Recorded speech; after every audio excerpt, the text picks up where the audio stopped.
Hi everyone, welcome back to the channel. In today's video I have another collaboration with Little Crafty Kitty. Today's video is a DIY tutorial for all the little foods that you see on the table. Not including Mini Muffin, because that is not going to be a tutorial because it took forever to make her and she's not perfect, because you can't make perfection of something that's already perfect. I'm going to insert a picture of the real muffin because she's just so perfect for me, but I couldn't really make a mini one as perfect, but I tried my best. So with that being said, let's get on into the video. Okay, and if anyone is curious about the kitchen and where I got it, my aunt actually made this kitchen. I do plan on making my own. It's made out of plastic canvas. Like I said, I do plan on making my own because this one is not perfect. As you can see, the cabinets, like it's just, but it was free. So we're not going to hate on something that was free. But I went ahead and I used it as a backdrop. Oh, and I'd like to mention that you can get these little booklets at Hobby Lobby, and you can cut them out, and that is what I did. It's just a cutout of something that says, "Thank you for joining us, please take a treat," and so is this celebrate sign over here.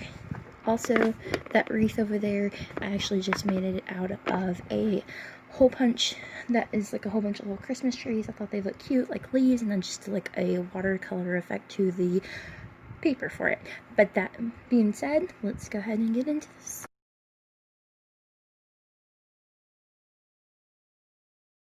So to get started with the turkey, I am using this little Creative World packaging for the tray, and I am going to start with the turkey by taking a piece of notebook paper, and I am just going to make it into a turkey mold.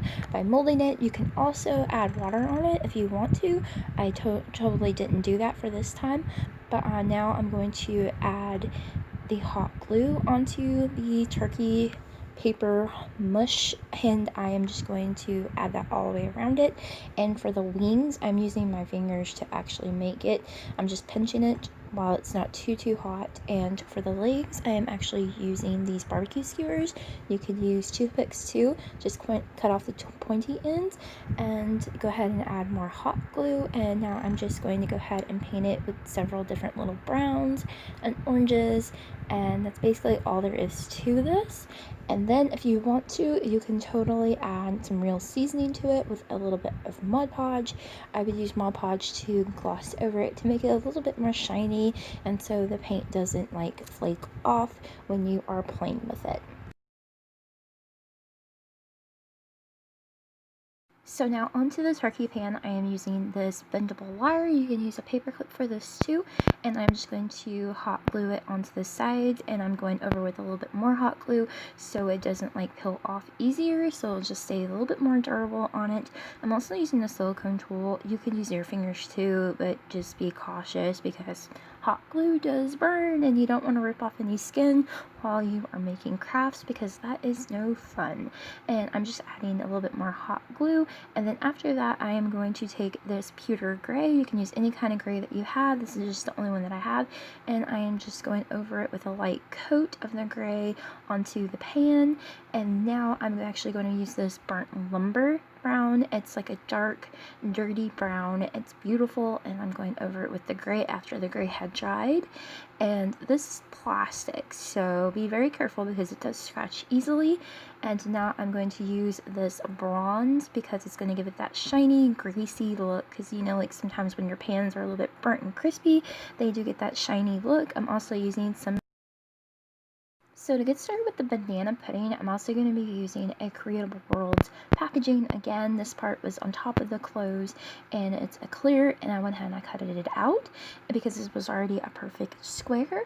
And so now I'm going to take some caulking and a little bit of yellow paint, and I'm just going to add a little bit more of the white caulking, and I'm just going to stir it around because this already looks like banana pudding, which is actually really cool because I've never seen any miniature banana puddings. And you can also probably scoop this out too if you do like a thick layer. Now for the vanilla wafers, I'm going to take some cream cardstock, and I'm using some chalk pastels and some brown and gold colors to dust it on with a dry paintbrush. And then I'm going to take my hole punch, and I'm going to punch out several little circles, and I'm going to add a little bit of hot glue onto the back of them just to give it a little bit more of a pop, but not too much.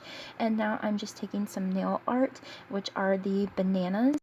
So to get started with the tea dispenser, I am using a salt shaker from Dollar Tree. They were in the little party wedding section, and I just took the top off and I kind of cut it up. You totally could leave the top part on, and I went ahead and I glued on some silver beads for the nozzle, and I'm taking some brown paint and some Mod Podge for the tea, and I'm just brushing it around.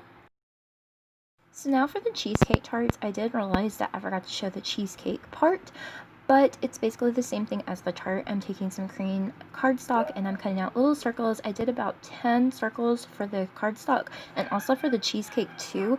And then I'm taking some more of the chalk pastels and I am brushing it on with a paintbrush, dry brushing it actually. And then I'm going to take the beads, and those are going to be for the berries, and I'm just mixing more chalk pastels and some Mod Podge to get it that berry glossy look. But for the cheesecake part that I did not show, I actually used some white Dollar Tree sand and I mixed in some brown paint that kind of looked like the cheesecake crust, you know, like the graham cracker color crust.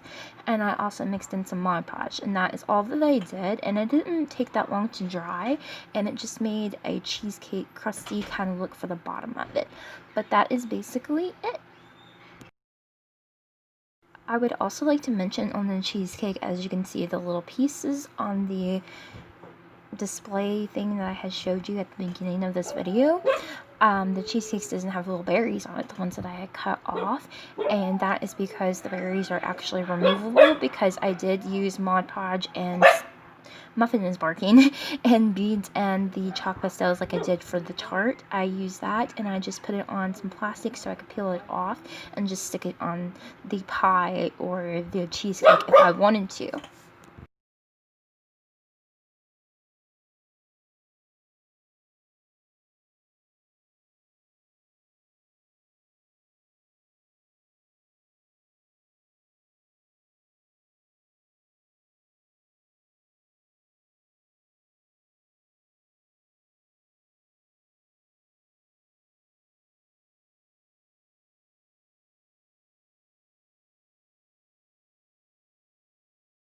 I also would like to mention right here, this tool that I'm using is a silicone tool that I got off of Amazon, and I like using these for the glue because it's just easier to clean rather than a paintbrush. Also, don't forget to check down below in the description box to see Little Crafty Kitty's video. I am anxiously waiting to see all the little goodies that she had created for this collab. This collab was so much fun, so thank you so much for doing this with me. I cannot wait till our next collab. I am so anxiously waiting. This was so much fun, and for those of you who thought that I was going to do polymer clay, I'm very sorry, but I chose to do something that was out of my comfort zone, and this is definitely a cheap alternative way of making food. You basically just needed packaging, caulking, some nail art that you can also find at Dollar Tree, and some hot glue, and some acrylic paint that you can get at Walmart. Everything is so affordable and so cheap, and the signs I was mentioning from Hobby Lobby, from the little booklets, those are also free too at the end caps of each aisle. So with that being said, thank you all so much for watching. Bye!